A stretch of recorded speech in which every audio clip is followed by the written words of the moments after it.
ಜಾನಕಿಯೋರ್ವಳನ್ನೇ ಬಿಟ್ಟು ಬರಬಾರದೆಂದು ನಿನಗೆ ಹೇಳಿರಲಿಲ್ಲವೇ? ಏತಕ್ಕಾಗಿ ಬಂದಿರಿ?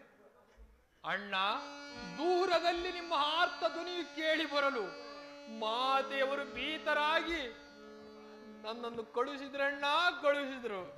ಆಘಾತವಾಯಿತು ಲಕ್ಷ್ಮಣ, ಆಘಾತವಾಯಿತು.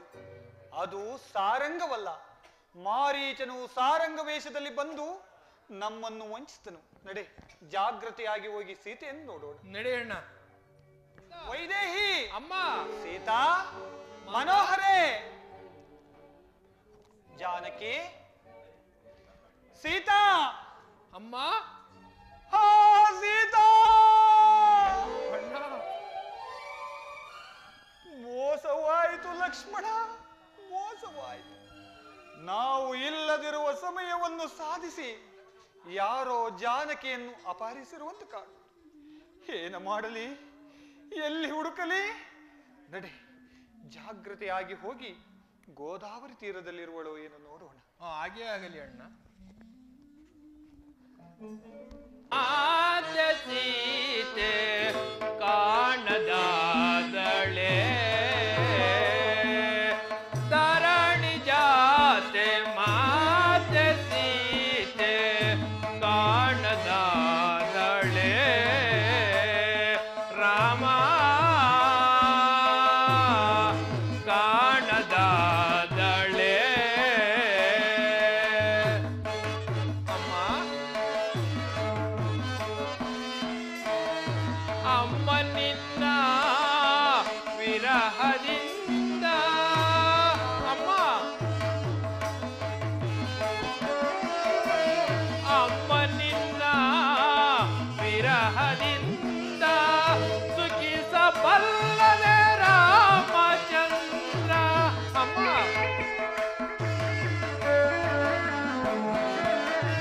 ಅಮ್ಮ ನಿನ್ನ ವಿರಹದಿಂದ ಸುಖಿಸಬಲ್ಲದೆ ರಾಮಚಂದ್ರ. ತರಣಿ ಜಾತೆ ಮಾತೆ ಸೀತೆ ಕಾಣದಾದಳೆ ರಾಮ ಕಾಣದಾದಳೆ. ಅಮ್ಮ, ಜನನಿ,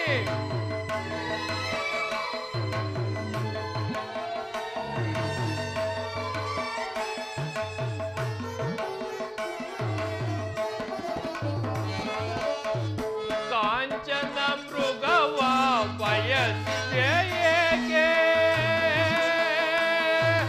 ಅಮ್ಮ, ಅಮ್ಮ, ಅಮ್ಮ,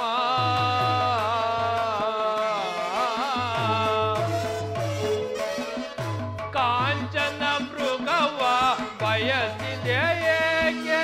ಏನ ಬೇಳಲಿ ರಾಮಗೆ? ಅಮ್ಮ,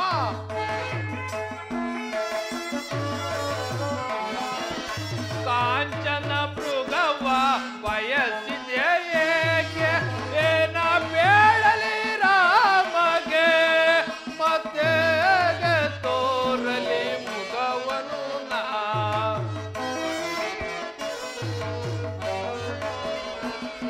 ಮತ್ತೆ ತೋರಲಿ ಮುಖವನು ನಾ.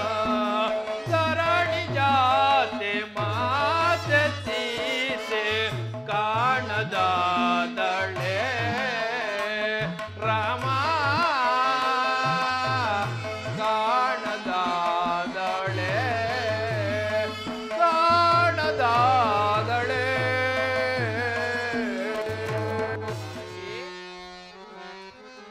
ಸೀತಾ,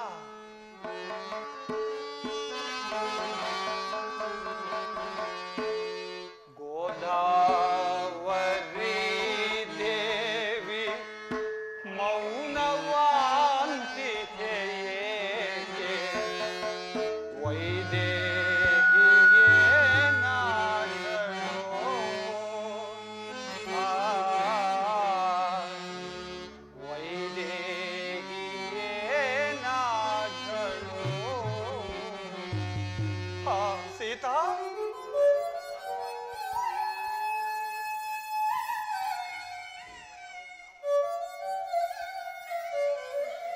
ಜಾನಕಿ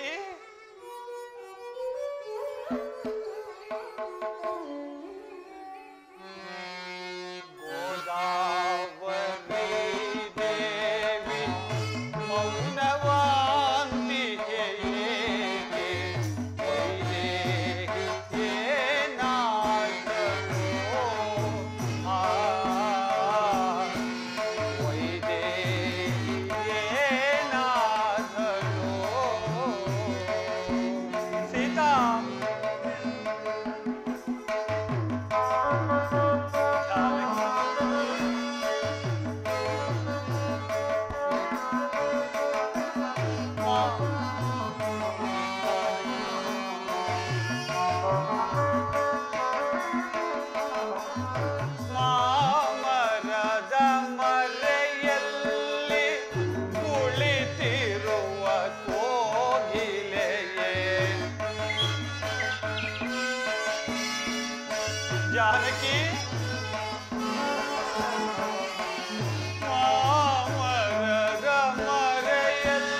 ಲಕ್ಷ್ಮಣ, ಅಣ್ಣ, ಗೋದಾವರಿ ತೀರದಲ್ಲಿಯೂ ಜಾನಕಿಯ ಸುಳಿವೇ ಸಿಗಲಿಲ್ಲವಲ್ಲ.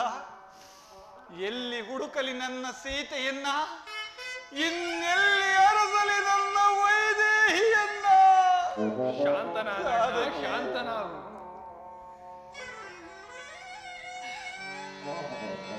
ಅಣ್ಣ, ಇಲ್ಲಿ ಯಾವುದೋ ಒಂದು ಪಕ್ಷಿಯು ಬಿದ್ದಿರುವುದು. ಇದು ಏನಾದರೂ ಮಾತೆಯವರನ್ನು ನುಂಗಿರಬಹುದೇ? ಅಪ್ಪಣೆಯನ್ನು ಕೊಡ್ರಿ, ಇದು ಈಗಲೇ ನನ್ನ ಬಾಣಕ್ಕೆ ಆವತಿ ಕೊಡುತ್ತೇವೆ. ತಡೆ ಲಕ್ಷ್ಮಣ. ದಶರಥ ರಾಜೇಂದ್ರ, ಆತನು ನಮ್ಮ ನಾಮಸ್ಮರಣೆಯನ್ನು ಮಾಡುತ್ತಿರುವುದು. ರಾಮಚಂದ್ರ, ಸಮೀಪಕ್ಕೆ ಹೋಗಿ ಯಾರೆಂದು ವಿಚಾರಿಸೋಣ. ನಡೆಯಣ್ಣ. ರಾಮಚಂದ್ರ. ಅಯ್ಯ ಪಕ್ಷಿರಾಜ, ನೀನು ಯಾರು? ನಿನ್ನ ಈ ದುರಾವಸ್ಥೆಗೆ ಕಾರಣವೇನು? ಋಷಿಕುಮಾರರಂತೆ ಕಾಣುತ್ತಿರುವ ಧನುರ್ಧಾರಿಗಳಾದ ತಾವುಗಳಾರು? ನಾವು ಅಯೋಧ್ಯಾಧಿಪತಿಯಾದ ದಶರಥನ ಸುಪುತ್ರರು ಶ್ರೀರಾಮ ಲಕ್ಷ್ಮಣರು. ರಾಮಚಂದ್ರ, ಲಕ್ಷ್ಮಣ ಕುಮಾರ, ನಾನು ನಿಮ್ಮ ತಂದೆಯ ಮಿತ್ರನಾದ ನನ್ನನ್ನು ಜಟಾಯು ಎಂದು ಕರೆಯುವರು. ದಶಕಂಠ ರಾವಣನು ಸೀತಾಮಾತೆಯನ್ನು ಅಪಹರಿಸಿಕೊಂಡು ಹೋಗುವ ಸಮಯದಲ್ಲಿ ಅಡ್ಡಲಾಗಿ ಬಂದ ಕಾರಣ ಮೋಸದಿಂದ ನನ್ನ ಈ 2 ರೆಕ್ಕೆಗಳನ್ನು ಕತ್ತರಿಸಿ ಹಾಕಿದೆ.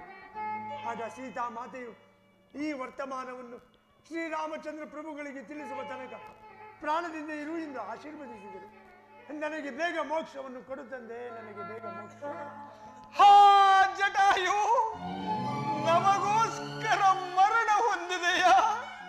ಅಯ್ಯೋ ಅಯ್ಯೋ ಲಕ್ಷ್ಮಣ, ಅಣ್ಣ, ನಮಗೆ ಸಹಾಯ ಮಾಡಲು ಬಂದ ಜಟಾಯು ನಮಗೋಸ್ಕರ ಮರಣ ಹೊಂದಿದನು. ಈತನು ನಮ್ಮ ತಂದೆಯ ಮಿತ್ರನಾದ ಕಾರಣ ಈತನಿಗೆ ಸದ್ಗತಿಗಳನ್ನು ಒದಗಿಸಿ ನಂತರ ಸೀತಾನ್ವೇಷಣೆ ಕಾರ್ಯದಲ್ಲಿ ತೊಡಗೋಣವೇ? ಹಾಗೆ ಆಗಲಿ ಅಣ್ಣ. ಮಜಾ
ಲಕ್ಷ್ಮಣ, ಇಲ್ಲ.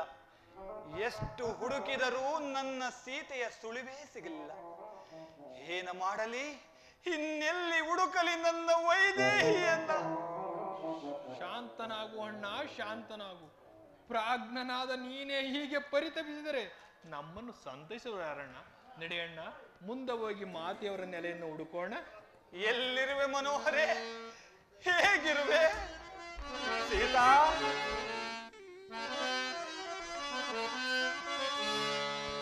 ಕಂಡಿರೇ ತಾವರೆಯೇ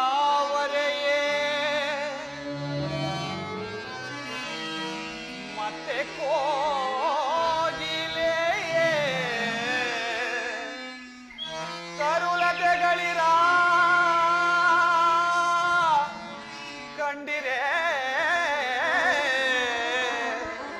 ಪಲ್ಲವಾ ಧಾರೆಯ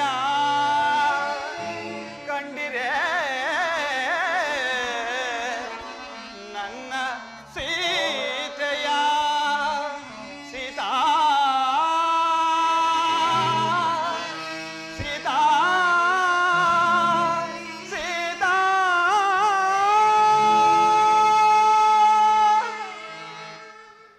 ಇಲ್ಲ ಲಕ್ಷ್ಮಣ, ಇಲ್ಲ. ಎಷ್ಟು ಹುಡುಕಿದರೂ ನನ್ನ ಸೀತೆಯ ಸುಳಿವೇ ಸಿಗುತ್ತಿಲ್ಲ. 14 ವರ್ಷ ವನವಾಸವನ್ನು ಮುಗಿಸಿಕೊಂಡು ಅಯೋಧ್ಯೆಗೆ ಹಿಂತಿರುಗಿದಾಗ ಪುರಜನರು, ಪರಿಜನರು, ಗುರು ವಸಿಷ್ಠರು, ಮಾತೆಯವರು ರಾಮ ರಾಮ ಸೀತೆಯಲ್ಲಿ, ಜನಕಸುತೆಯಲ್ಲಿ ಎಂದು ಕೇಳಿದರೆ ಏನೆಂದು ಉತ್ತರಿಸಲಿ ಲಕ್ಷ್ಮಣ? ಏನೆಂದು ಉತ್ತರಿಸಲಿ? ಇಲ್ಲ ಇಲ್ಲ ಇಲ್ಲ ಇಲ್ಲ, ಈ ಅಪಮಾನವನ್ನು ನಾನು ತಾಳಲಾರೆ. ಅದೋ ಅಲ್ಲಿ ಕಾಡುತ್ತಿರುವ ಪರ್ವತದ ಮೇಲಿಂದ ಬಿದ್ದು ನಾನೀಗಲೇ ಪ್ರಾಣತ್ಯಾಗ ಮಾಡಿಕೊಳ್ಳುತ್ತೇನೆ. ಅಣ್ಣ, ನಿನ್ನನ್ನು ಕಳೆದುಕೊಂಡು ನಾನೇಗೆ ಜೀವಿಸಲಣ್ಣ? ನಡೆಯಣ್ಣ, ನಾನು ಕೂಡ ನಿಮ್ಮನ್ನೇ ಹಿಂಬಾಲಿಸುವೆನು. ಬಾ ಸಹೋದರ.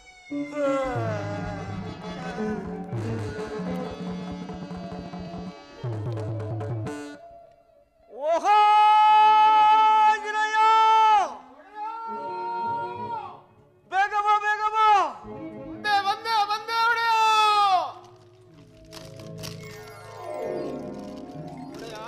ಅದೋ ನೋಡು, ಯಾರೋ ಇರುವರು ರಾಜಕುಮಾರರು ಕಬ್ಬಂದನೆಂಬ ರಕ್ಕಸನನ್ನು ಪರ್ವತವೆಂದು ಮೋಸ ಹೋಗಿ ಹತ್ತುತ್ತಿರುವರು. ಬೇಗ ಹೋಗಿ ಸಹಾಯ ಮಾಡು. ವಾಲಿಯ ಕಡೆಯವರನ್ನು ನೋಡಿಕೊಂಡು ಬಾ. ಓ ಋಷಿಕುಮಾರರೇ, ಓಹೋ ಋಷಿಕುಮಾರರೇ, ಅತ್ತಬೇಡಿ ಅತ್ತಬೇಡಿ, ಅದು ಪರ್ವತವಲ್ಲ, ಕದಂಬನೆಂಬ ರಾಕ್ಷಸನು ಪರ್ವತಾಕಾರವಾಗಿ ಬಿದ್ದಿರುವನು. ಜಾಗೃತಿಯಿಂದ ಹಿಂದಿರುಗಿರಿ, ಹಿಂದಿರುಗಿರಿ, ಇಲ್ಲವಾದರೆ ಮೋಸ ಹೋಗುವಿರಿ. ಏನು? ಕಬಂದನೆಂಬ ರಕ್ಕಸನು ಪರ್ವತಾಕೃತಿಯಲ್ಲಿ ಬಿದ್ದಿರುವೆನೆ. ಸಹೋದರ, ಅಣ್ಣ, ಹೂಡು ಬಾಣವನ್ನು, ನೀನೊಂದು ತೋಳನ್ನು ಕತ್ತರಿಸು, ನಾನೊಂದು ತೋಳನ್ನು ಕತ್ತರಿಸುವೆನು. ಇಬ್ಬರು ಸೇರಿ ಸೀಳಿ ಹಾಕೋಣ. ಹಾಗೆ ಆಗಲಿ ಅಣ್ಣ.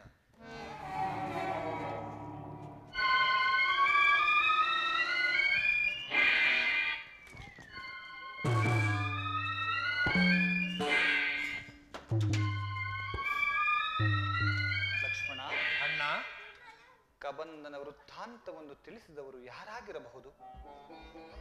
ಅದು ಅಲ್ಲದೆ ಈ ಪ್ರದೇಶವನ್ನು ಮೆಟ್ಟಿದ ಕೂಡಲೇ ನನ್ನ ಮನಸ್ಸಿನಲ್ಲಿ ಒಂದು ವಿಧವಾದ ಶಾಂತಿ ಸಮಾಧಾನಗಳು ದೊರಕುತ್ತಿರುವು. ಆದ ಕಾರಣ ನಾವು ಕ್ಷಣಕಾಲ ಇಲ್ಲಿಯೇ ಸುಧಾರಿಸಿಕೊಂಡು ನಂತರ ಮುಂದೆ ಹೋಗೋಣವೇ? ಅಣ್ಣ, ನೊಂದು ಬೆಂದ ನಿಮ್ಮ ಮನಸ್ಸಿಗೆ ಇಲ್ಲಿ ಶಾಂತಿ ಸಮಾಧಾನ ಸಿಗುವುದಾದರೆ ಹಾಗೆ ಆಗಲಿ ಅಣ್ಣ.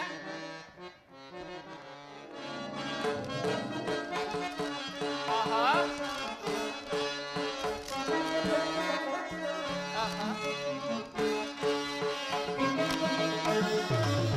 ನಳಿನ ದಳದಂತೆ ಒಳೆವ ಕಣ್ಗಳುಳ್ಳ,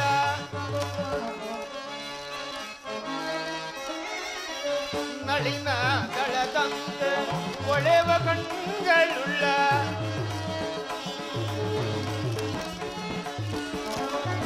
ನಳಿನ ದಳದಂತೆ ಒಳೆವ ಕಣ್ಗಳುಳ್ಳ,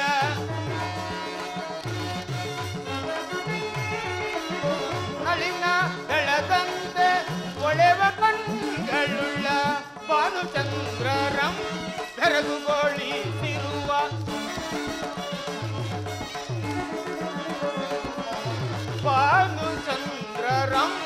ಬೆರಗುಗೊಳಿಸಿರುವ ವೀರಾದಿ ವೀರರ ಶೂರಾದಿ ಶೂರರ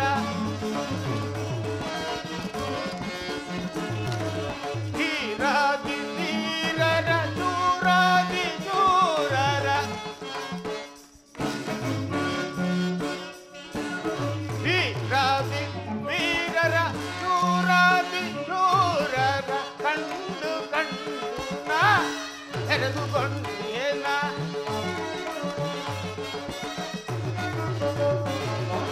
ಕಂಡು ಕಂಡು ನಾ ತೆರೆದುಕೊಂಡೇನ ಕಂಡೆ ಇದ ಮೂರ್ತಿಗಳ ಕಣ್ಣಾರ ಕಂಡೆ ಇದ ಮೂರ್ತಿಗಳ ಕಣ್ಣಾರ ಕಂಡೆ ದಿವ್ಯ ಮೂರ್ತಿಗಳ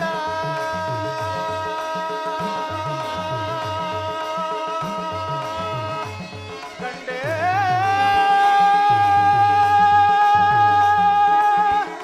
ದಿವ್ಯ ಮೂರ್ತಿಗಳ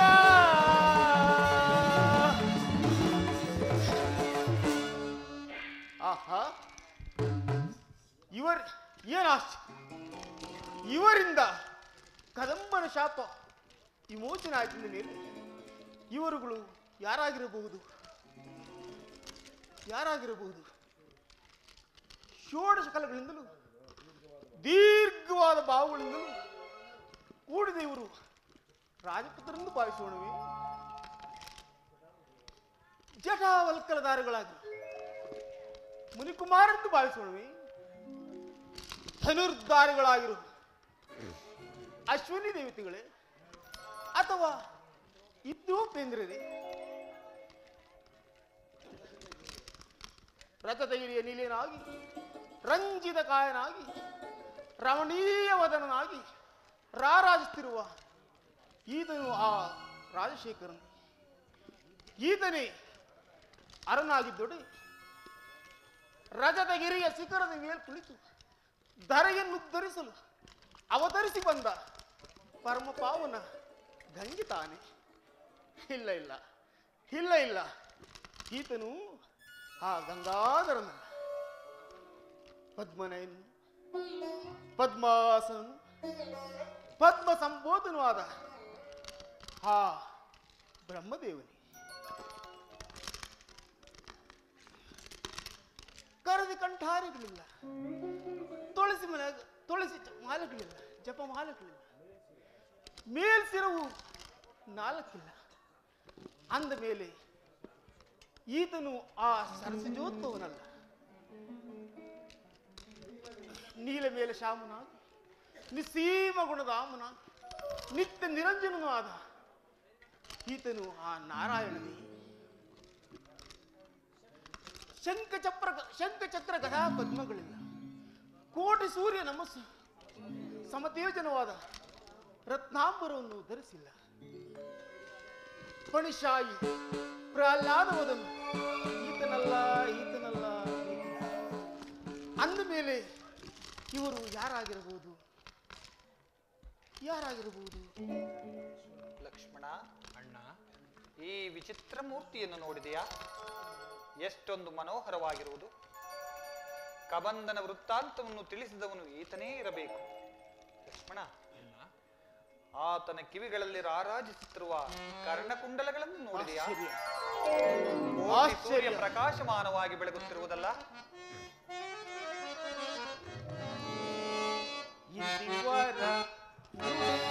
ದೂರದಲ್ಲಿ ಕೇಳಿ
ನುಡಿಯ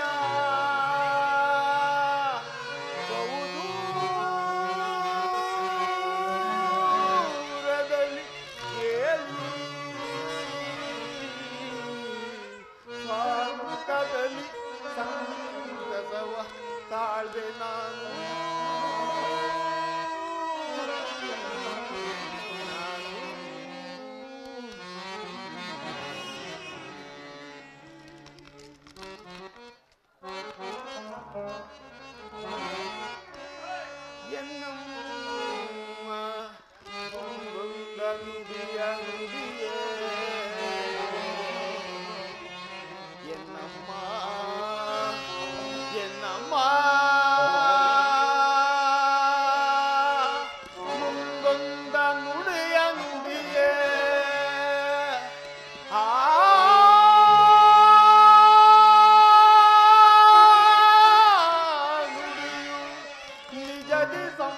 ಸಂಮತವಾಯಿತು ತಿಳಿಯೇ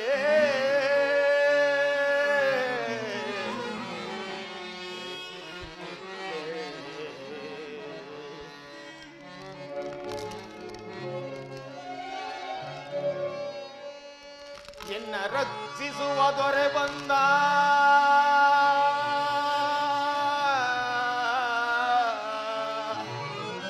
ಎನ್ನ ರಕ್ಷಿಸುವ ದೊರೆ ಬಂದ ಚಿಂತೆ ಇನ್ನೇತಕ್ಕೆ ಆದುದು ಆನಂದ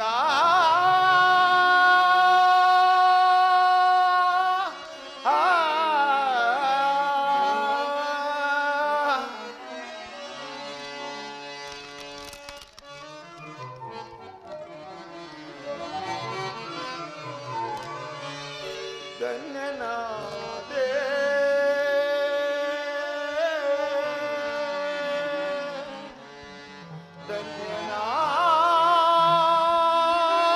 ಧನ್ಯನಾದೆನು ದಿವ್ಯ ಜಗಂಗಳಲ್ಲಿ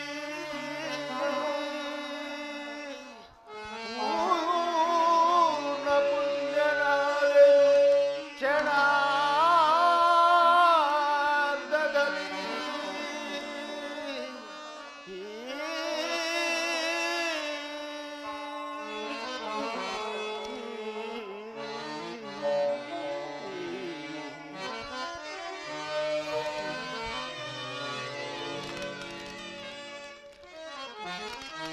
ಕರಿವರದ ಲಕ್ಷ್ಮೀ ವಿನೋದ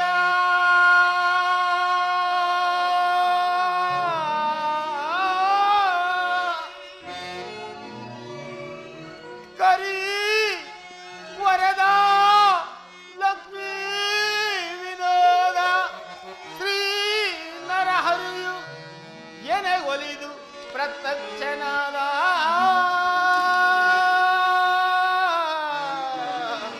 ಪ್ರತ್ಯಕ್ಷನಾದ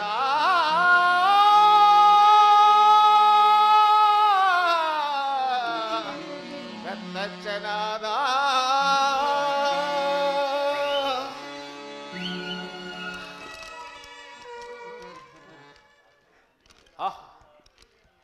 ಇವರಿಂದ ಕದಂಬನ ಶಾಪ ವಿಮೋಚನೆ ಆಯ್ತು ಮೇಲೆ ಇವರುಗಳು ಯಾರು ಮಹತ್ವರು ಇರಬೇಕು. ಇರಲಿ, ನನ್ನ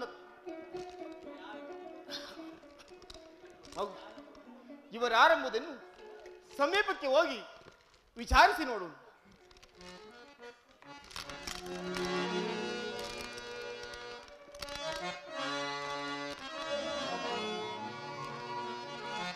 ರವಿ ಶಶಿಗಳಂತಿರ್ಪ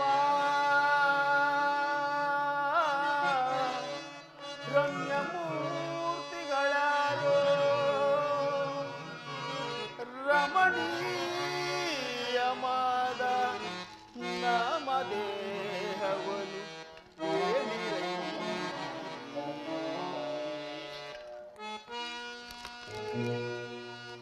ರವಿ ಶಶಿಗಳಂತಿರ್ಪ ರವಿ ಶಶಿಗಳಂತಿರ್ಪ ರಮ್ಯಮೂರ್ತಿಗಳಾರೋ ರಮಣೀಯಮಾದ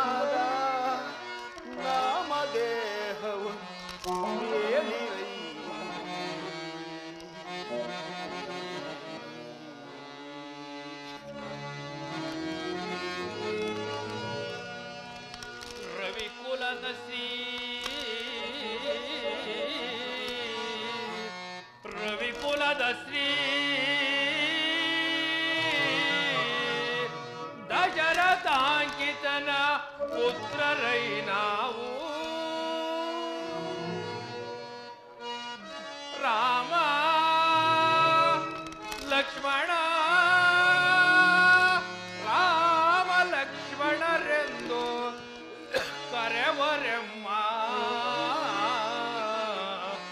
ರಾಮ ಲಕ್ಷ್ಮಣರೆಂದು ಕರೆವರೆಮ್ಮ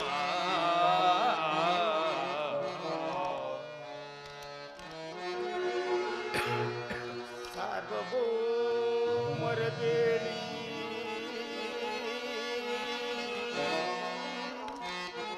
ಸಾರ್ವಭೌಮರ ಬೇಡಿ ಸಿರದಿ ತೀರ ವಲ್ಕಲಗಳಿಗೆ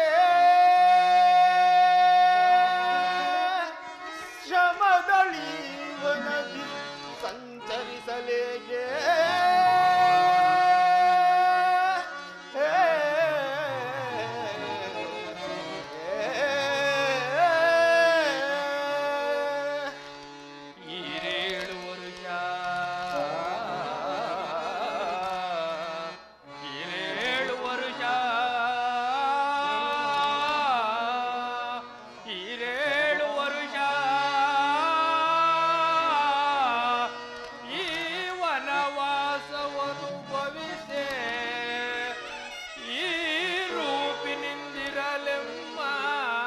ಜನಕನಾಗ್ನೇ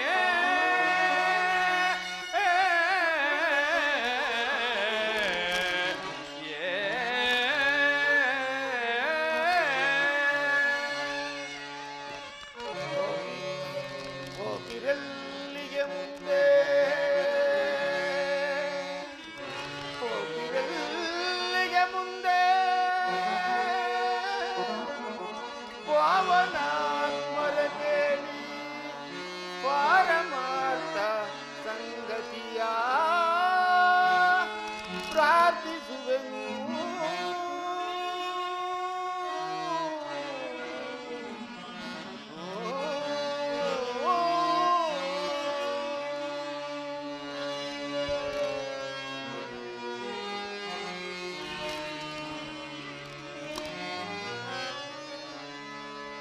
ಪಾಪಿ ರಾವಣನೆನ್ನ ಪತ್ನಿಯನು ಕದ್ವೈದ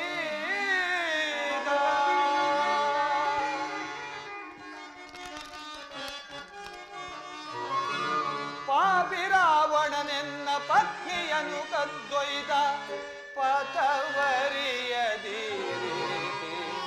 ಹೋಗುತ್ತಿಹೆ ವಯ್ಯ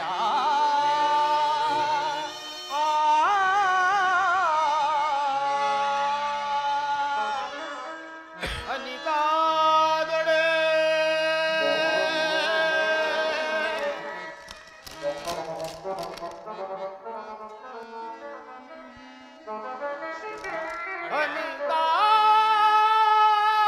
ಅನಿತಾದೊಡೆ ಆಭರಣಗಳ ರವಿವು ನೋಡಿ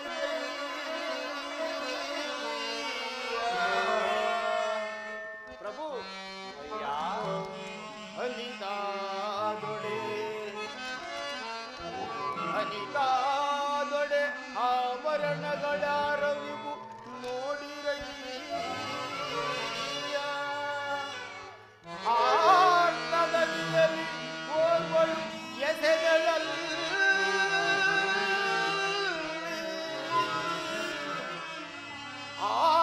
ಆರ್ನದಲ್ಲಿ ಓರ್ವಳು ಎಸೆದಳಲ್ಲಿ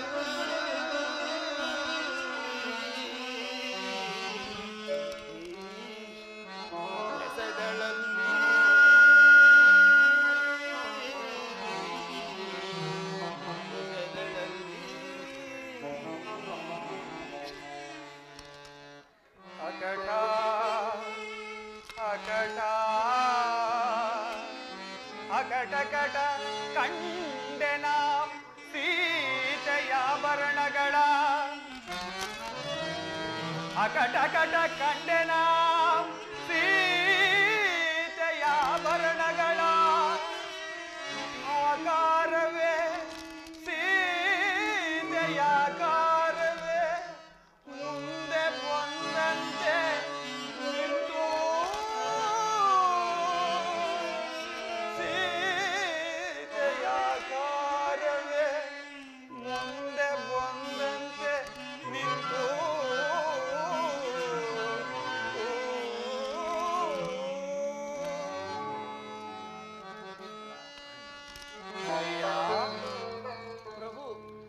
ಯಾರಾದೊಡೆ ಯಾರಾದೊಡೆ ಎಮ್ಮ ಪ್ರಾಣ ನೀನು ಏರಲ್ಲ ವಾಯುನಂದನನು ನಾನು ರಾರಾಜಿಸೈ ಪರಮ ಭಕುತ ನೀನು ಶ್ರೀರಾಮದೂತ ಹನುಮಂತ ನಾನು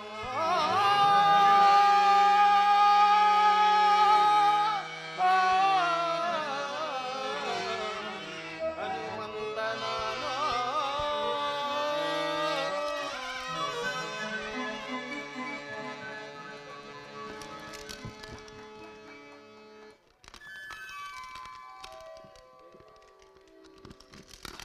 ಆಹಾ ದೇವತಾ ದರ್ಶನಕ್ಕೂ ಗುರು ಸನ್ನಿಧಿಗೂ ಮಕ್ಕಳಿರುವವನಿಗೂ ರಿಕ್ತಸ್ಥದಿಂದ ಹೋಗಬಾರದೆಂದು ಶ್ರುತಿ ಸಮ್ಮತ. ಆದುದರಿಂದ ಇಲ್ಲಿಯೇ ದೊರೆಯಬಹುದಾದ ಫಲಪುಷ್ಪಾದಿಗಳನ್ನು ತಂದು ಇವರಿಗೆ ಅರ್ಪಿಸಿ ಧನ್ಯನಾಗುವೆನು.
ನಮಸ್ತೆ ನಮಸ್ತೆ ನಮಸ್ತೆ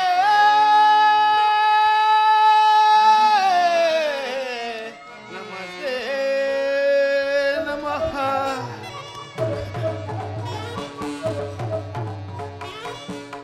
ಪಾಯಿಮ ಪಾಯಿಮ ದಾಶಿರತೆ ದಾಶಿರತೆ ದಾಶಿರತೆ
ಪ್ರಭು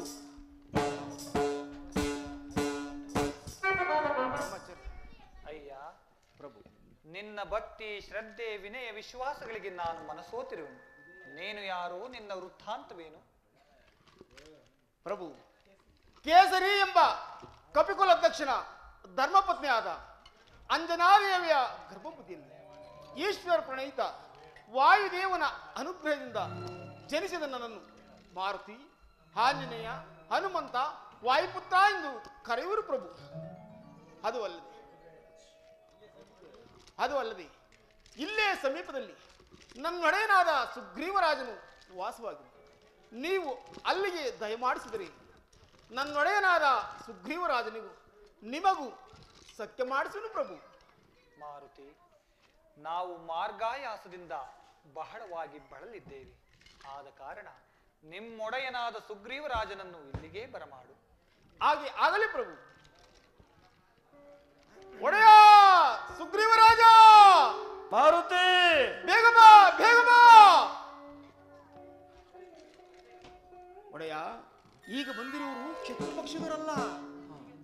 ಜಗದೊಡೆಯನಾದ ಶ್ರೀರಾಮಚಂದ್ರರು ನಿನ್ನ ಕಷ್ಟವನ್ನು ಅವರಲ್ಲಿ ಭಿನ್ನವಿಸಿಕೋ. ನಿನ್ನ ಕಷ್ಟವು ಪರಿಹಾರವಾಗುವುದಲ್ಲದೆ ನಮ್ಮ ವಂಶವೇ ಉದ್ಧಾರವಾಗುವುದು. ಬೇಗ ಬಾ, ಬೇಗ ಬಾ.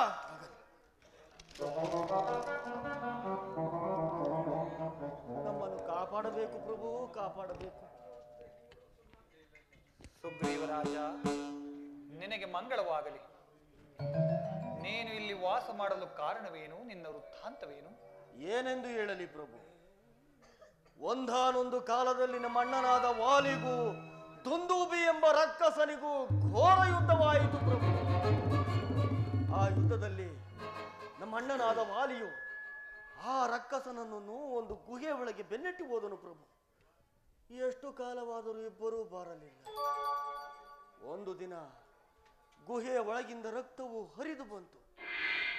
ಅದನ್ನು ಕಂಡು ನಮ್ಮ ಅಣ್ಣನಿಗೇನೋ ತೊಂದರೆಯಾಗಿರುವುದೆಂದು ಭಾವಿಸಿ ಆ ಗುಹೆಯ ಬಾಗಿಲಿಗೆ ದೊಡ್ಡದಾದ ಬಂಡೆಯನ್ನಿಟ್ಟು ಕಿಷ್ಕಿಂದೆಗೆ ಬಂದು ರಾಜ್ಯವನ್ನು ಆಳುತ್ತಿದ್ದನು ಪ್ರಭು. ಆ ರಕ್ಕಸನನ್ನು ಸಂಹರಿಸಿ ಹಿಂತಿರುಗಿ ಬರುವಾಗ ಬಾಗಿಲಲ್ಲಿ ನಾನಿಲ್ಲದನ್ನು ಕಂಡು ನಮ್ಮ ಅಣ್ಣನು ನನ್ನನ್ನು ಕೊಲ್ಲಲು ಬೆನ್ನಟ್ಟಿದನು ಪ್ರಭು. ಆತನ ಕೈಗೆ ಸಿಗದೆ ಹಲವು ಮಂದಿ ಕಪಿವೀರರನ್ನು ಒಳಗೊಂಡು ಈ ಋಷಿಮುಖ ಪರ್ವತದಲ್ಲಿ ವಾಸವಾಗಿರುವನು ಪ್ರಭು.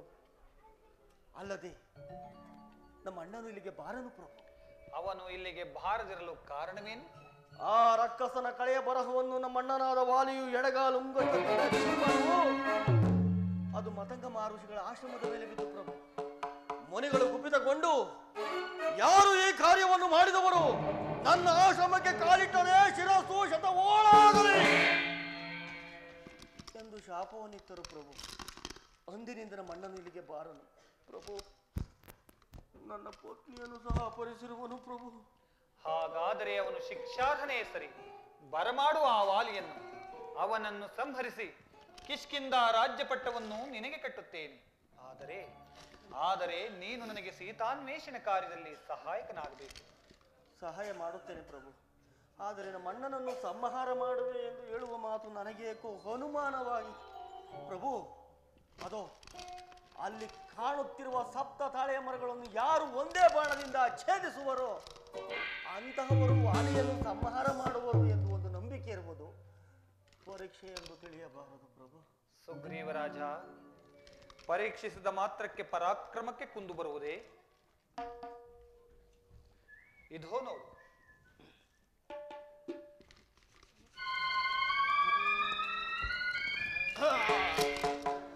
ಈಗ ನಿನ್ನ ಅನುಮಾನವು ಪರಿಹಾರವಾಯಿತೆ? ಪರಿಹಾರವಾಯಿತು ಪ್ರಭು. ನನ್ನನ್ನು ಮನ್ನಿಸಬೇಕು ಪ್ರಭು. ಹಾಗಾದರೆ ಬರಮಾಡುವ ಆ ವಾಲಿಯನ್ನು. ಆಗಲಿ ಪ್ರಭು. ಲಕ್ಷ್ಮಣ, ಅಣ್ಣ, ಕ್ಷಣಕಾಲ ಮರೆಯಾಗಿ ನಿಲ್ಲೋಣ.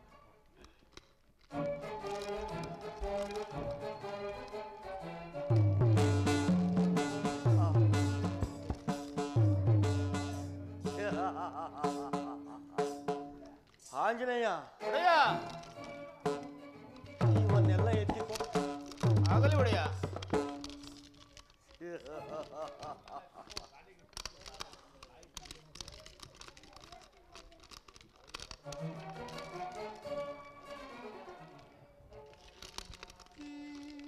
ಯುದ್ಧ ಮಾಡಬೇಕಾದರೆ ಆಯಾಸವಾಗಬಾರದು. ಹೌದು ಅಲ್ಲವೇ ಒಡೆಯ?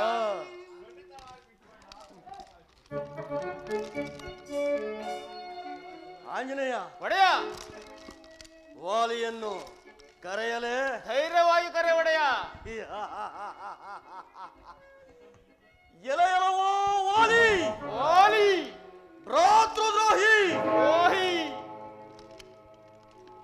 ಬಂದನೆ ಒಡೆಯ. ಯುದ್ಧಕ್ಕೆ ಬಾರೋ. ಬಾರು. ಎಲವೋ ವಾಲಿ, ಭ್ರಾತೃದ್ರೋಹಿ, ಮಾತೃದ್ರೋಹಿ. ಯುದ್ಧಕ್ಕೆ ಬಾರೋ.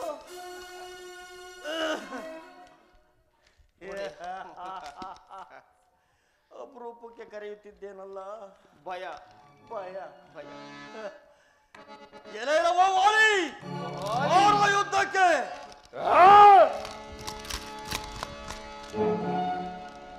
ತಿಳಿತನ ದುರಾತ್ಮನ ಕಠೋರ ಕೋಳ ಏಡಿಗೆ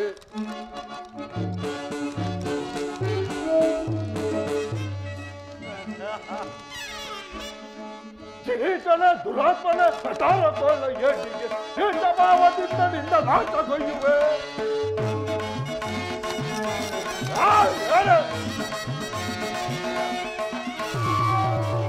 ಅದು ಮಾಡಿದ್ದಲ್ಲ ಫಲವ ಮುರಿಯುವೆ.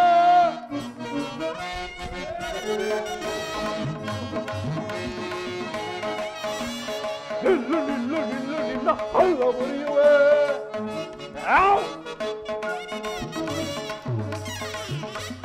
ಕಿರೀಟನ ದುರಾತ್ಮನ ಕಟಾರ ಕೋಲ ಏಟಿಗೆ ಭಾವದಿಂದ ನಿನ್ನ ನಾಶಗೊಯ್ಯುವೆ. ಮೋಸಗಾರನೇ ಪಳೆಯುವೆ. ಅದಾರೊಳಂದು ತೀರುತ್ತಿರ್ಪ ಘೋರ ಸಾರಲ ಮೋಸಗಾರನೇ ಬೆದರ ತೊಳೆಯುವೆ. ಅದು ಮನುಷ್ಯನ ಫಲ ಮುರಿಯುವೆ.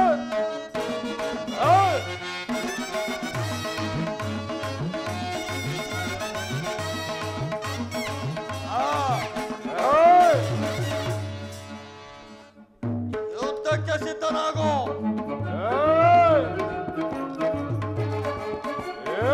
ಸುಗ್ರೀವ ಬಾರಿ ಬಾರಿ ನನ್ನಿಂದ ಹೊಡೆತಗಳನ್ನು ತಿಂದು ಅವಮಾನಿತರಾದರು. ಪುನಃ ನನ್ನನ್ನು ಯುದ್ಧಕ್ಕೆ ಕರೆಯುತ್ತಿರುವೆನು ಮರಾಂಧ. ಕಾಮರಾಂಗಣ ಎಂಬ ರಣಭೂಮಿಯಲ್ಲಿ ಆ ಯಮದೇವರನ್ನೇ ಅತಿಥಿಯಾಗಿ ಆಹ್ವಾನಿಸಿ ಮರಣ ದೇವತೆಯನ್ನೇ ಕರೆತಂದು ನಿನ್ನ ಶಿರಸ್ಸನ್ನು ಕಡಿಯುವೆ. ಇಂದಿಗೆ ನಿನ್ನ ಆಯಸ್ಸು ಮುಗಿಯಿತೆಂದು ತಿಳಿ ಸಿದ್ಧನಾಗೋ. ನಿನ್ನ ಅಂತಿಮ ಯಾತ್ರೆಗೋಸ್ಕರವಾಗಿ ಸಕಲ ಸಿದ್ಧತೆಗಳು ಮಾಡಿಕೊಂಡು ನಂತರ ನನ್ನೊಡನೆ ಯುದ್ಧಕ್ಕೆ ಬಾರೋ ಮರಾಂಧ.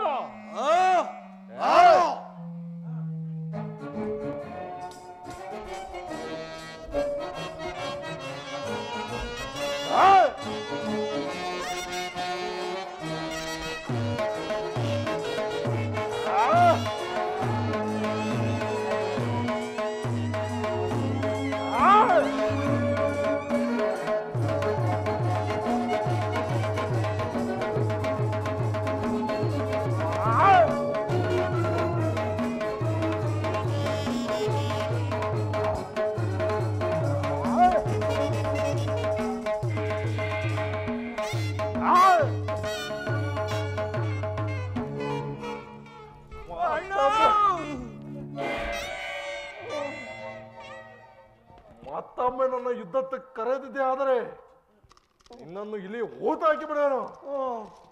ನಿನಗೆ ಜೀವದಾನ ಮಾಡಿದ್ದೇನೆ. ಎಲ್ಲಿಯಾದರೂ ಬದುಕಿಕೋ ಹೋಗು ಮರಾಂಧ.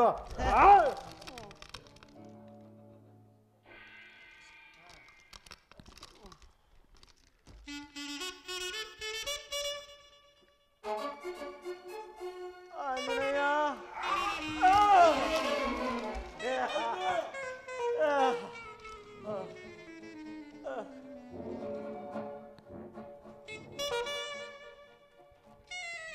ಒಡೆಯ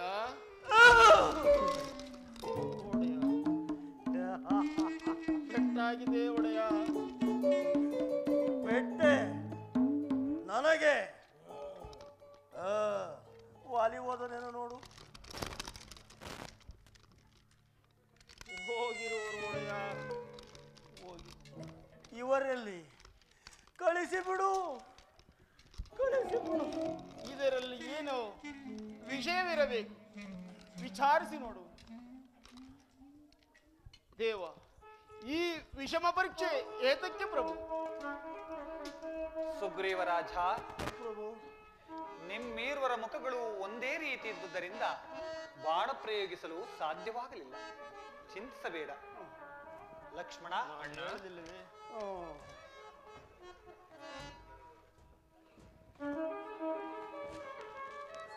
ಈಗ ಬರಮಾಡುವ ಆ ವಾಲಿಯನ್ನು.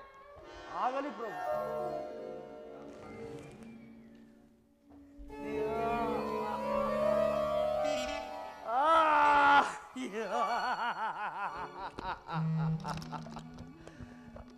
ಆಂಜನೇಯ ಒಡೆಯ, ಈ ಮಾಲೆಯನ್ನು ಧರಿಸಿದ ಕೂಡಲೇ ಏನೋ ಒಂದು ರೀತಿ ಹುಮ್ಮಸ್ಸು, ಉತ್ಸಾಹ.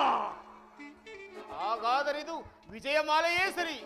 ಈ ಸಾರಿ ಆ ವಾಲಿಯನ್ನು ಧೈರ್ಯವಾಗಿ ಕರೆ ಒಡೆಯ. ವಾಲಿ ಏಕೆ, ನೀನೇ ಬಾ ಪ್ರಭು. ಆ ಎಲವೋ ವಾಲಿ, ಭ್ರಾತೃದ್ರೋಹಿ, ಮಾತೃದ್ರೋಹಿ. ಈ ಸಾರಿ ಹೊಸ ಸುಗ್ರೀವನು ಬಂದಿರುವನು ಪ್ರಭು. ಬಾರ ಯುದ್ಧಕ್ಕೆ. ಆರೋ ಇದ್ದಕ್ಕೆ ಓಡಿ ಹೋಗಿದ್ದಾನೆ. ಈಗ ತಾನೇ ನನ್ನಿಂದ ಹೊಡೆತಗಳನ್ನು ತಿಂದು ಅಲ್ಲ ಕಿರೀತಿದ್ದೆ ಅಲ್ಲ. ವಾದ ಅಂದ. ಏಕೋ ನಾನೇ ಶೂರನೆಂದು ಹೇಳಿಕೊಳ್ಳುವೆ, ಸಿದ್ಧನಾಗು. ನೀನು ಪದೇ ಪದೇ ಬಂದು ಯುದ್ಧಕ್ಕೆ ಕರೆಯುತ್ತಿರುವುದನ್ನು ನೋಡಿದರೆ ನಿನ್ನ ಹಿಂದೆ ಯಾರೋ ಬೆಂಬಲಿಗರು ಇರಬಹುದೆಂದು ತೋರುತ್ತಿದೆಯಲ್ಲ. ಯಾರೋ ಬೆಂಬಲಿಗರು? ಮೊದಲು ಅವರನ್ನು ಬರಮಾಡು, ಮೊದಲು ಅವರನ್ನು ಸಮ್ಮತಿಸಿ ನಂತರ ನಿನ್ನನ್ನು ವಿಚಾರಿಸಿಕೊಳ್ಳುವುದು. ಏಯ್, ನನ್ನ ಸಹಾಯಕ್ಕೆ ಯಾರೂ ಬಂದಿಲ್ಲ, ಸುಮ್ಮನೆ ಹೇಳಿಕೊಳ್ಳುತ್ತಿದ್ದಾನೆ. ಹೌದಲ್ಲವೇ ಪ್ರಭು? ಏ ಸಾರಿ, ನೀನು ಪ್ರಾಣದಿಂದ ಹಿಂದಿನಗಾರೆ.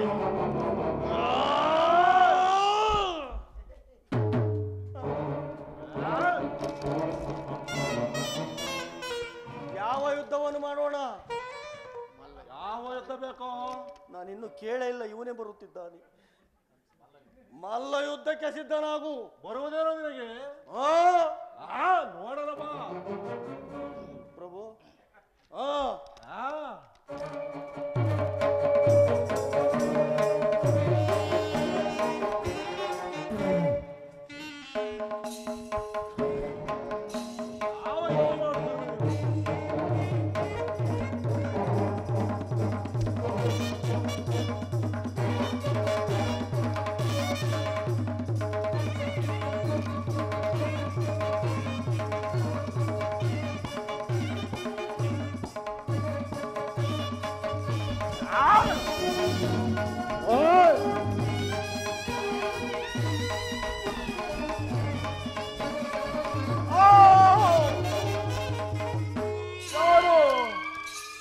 ಮರೆಯಲ್ಲಿ ನಿಂತು ಬಾಣ ಪ್ರಯೋಗ ಮಾಡಿದವರು ಯಾರು?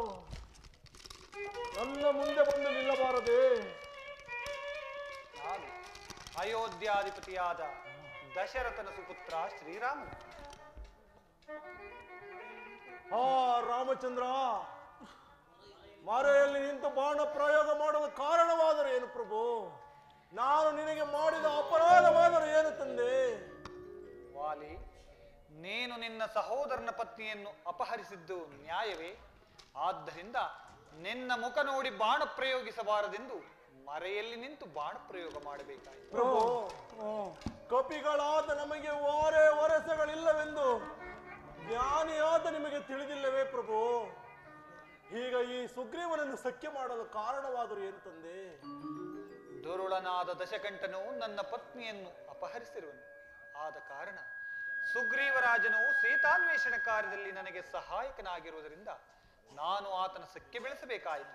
ಪ್ರಭು ರಾಮಚಂದ್ರ, ಮೊದಲೇ ಈ ವಿಚಾರವನ್ನು ತಿಳಿದಿದ್ದರೆ ಆ ರಾವಣನನ್ನು ಎಡಮುರಿ ಕಟ್ಟಿ ಕ್ಷಣಾರ್ಧದಲ್ಲಿ ನಿಮ್ಮ ಪಾದಾರವಿಂದಗಳಿಗೆ ಕೆಡುತ್ತಿದ್ದನು. ಈಗ ಆ ಸುಗ್ರೀವನಿಂದ ಈ ಕಾರ್ಯವು ಸಾಧ್ಯವೇ ಪ್ರಭು? ವಾಲಿ, ನಿನಗೆ ಈಗಲೂ ಬದುಕಬೇಕೆಂಬ ಇಚ್ಛೆ ಇದ್ದರೆ ಹೇಳು, ನನ್ನ ಬಾಣವನ್ನು ಉಪಸಂಹಾರ ಮಾಡಿಕೊಳ್ಳುತ್ತೇನೆ. ಪ್ರಭು ಬೇಡ, ಪ್ರಭು ಬೇಡ. ರಾಮ ಬಾಣವು ಎಂದಿಗೂ ಹುಸಿಯಾಗಕೂಡದು. ನನಗೂ ಬದುಕಲು ಆಸೆ ಇಲ್ಲ ತಂದೆ. ನನ್ನದೊಂದು ಮಾತು ನಡೆಸಿಕೊಡುವಿರಾ? ಏನದು? ಪ್ರಭು, ನನ್ನ ಕುಮಾರನಾದ ಅಂಗದ ಭಾರವು ಸಂಪೂರ್ಣ ನಿಮ್ಮದಾಗಿರುವುದು ಪ್ರಭು. ಪ್ರಭು, ಅಂಗದ ಕುಮಾರನ ಜವಾಬ್ದಾರಿಯನ್ನು ಸುಗ್ರೀವನು ನೋಡಿಕೊಳ್ಳುತ್ತಾನೆ. ನೀನು ನಿಶ್ಚಿಂತೆಯಾಗಿ. ಸಹೋದರ, ಅಣ್ಣ, ಸಹೋದರ ಸುಗ್ರೀವ, ನೀನೇ ಮಾಡಿದ್ದು. ಶ್ರೀರಾಮಚಂದ್ರನ ಆಶೀರ್ವಾದವನ್ನು ಪಡೆದ ನೀನೇ ಧನ್ಯ ಅಲ್ಲವೇ? ನನ್ನ ಅಪರಾಧಗಳನ್ನು ಮನ್ನಿಸಿ ಬಿಡು. ಶ್ರೀರಾಮಚಂದ್ರನ ಸೀತಾನ್ವೇಷಣ ಕಾರ್ಯದಲ್ಲಿ ಸಂಪೂರ್ಣ ಸಹಾಯಕನಾಗಿ ನಿಂತು ಶ್ರೀರಾಮಚಂದ್ರನ ಆಶೀರ್ವಾದವನ್ನು ಪಡೆದು ನನ್ನ ಕಪಿಕುಲವನ್ನು ಉದ್ಧಾರ ಮಾಡು. ಪ್ರಭು ಪ್ರಭು ರಾಮಚಂದ್ರ, ನನ್ನ ಪ್ರಾಣ ಊದುವ ಮುಖವಾಗುತ್ತಿದೆ. ನನಗೆ ಮುಕ್ತಿಯನ್ನು ಕೊಡುತ್ತದೆ, ನನಗೆ ಮೋಕ್ಷವಲ್ಲ ತಂದೆ. ವೀರ ಸ್ವರ್ಗವನ್ನು ಪಡೆ ವೀರವರ. ಜನಕ, ನಮ್ಮನ್ನು ಬಿಟ್ಟು ಪರಲೋಕವಾಸಿಯಾದಯಾ? ಪ್ರಭು ಶ್ರೀರಾಮಚಂದ್ರ ನಮ್ಮ ತಂದೆಯು ಮಾಡಿದ ಯಾವ ಅಪರಾಧಕ್ಕಾಗಿ ಸಂಭವಿಸಿದೆ ದೇವಾ? ಅಂಗದ ಕುಮಾರ, ನಿನ್ನ ತಂದೆಯು ಮಾಡಿದ ಅಪರಾಧಕ್ಕಾಗಿ ಪ್ರಾಯಶ್ಚಿತ್ತವನ್ನು ಪಡೆದನು. ನೀನು ಚಿಂತಿಸಬೇಡ. ಸುಗ್ರೀವರಾಜ, ಪ್ರಭು ನೀನೀಗಲೇ ನಿಮ್ಮಣ್ಣನ ಅಂತ್ಯಕ್ರಿಯೆಯನ್ನು ಮುಗಿಸಿ ಪಟ್ಟಾಭಿಷೇಕಕ್ಕೆ ಸಿದ್ಧನಾಗು. ಆಗಲಿ ಪ್ರಭು. ಲಕ್ಷ್ಮಣ, ಅಣ್ಣ, ನೀನೀಗಲೇ ಕಿಷ್ಕಿಂದಿಗೆ ತೆರಳಿ ಸುಗ್ರೀವರಾಜನಿಗೆ ರಾಜ್ಯಾಭಿಷೇಕವನ್ನು, ಅಂಗದ ಕುಮಾರನಿಗೆ ಯುವರಾಜ್ಯಾಭಿಷೇಕವನ್ನು ಮಾಡಿ ಜಾಗೃತಿಯಾಗಿ ಹಿಂದಿರುಗು. ಹಾಗೆ ಆಗಲಿ ಅಣ್ಣ.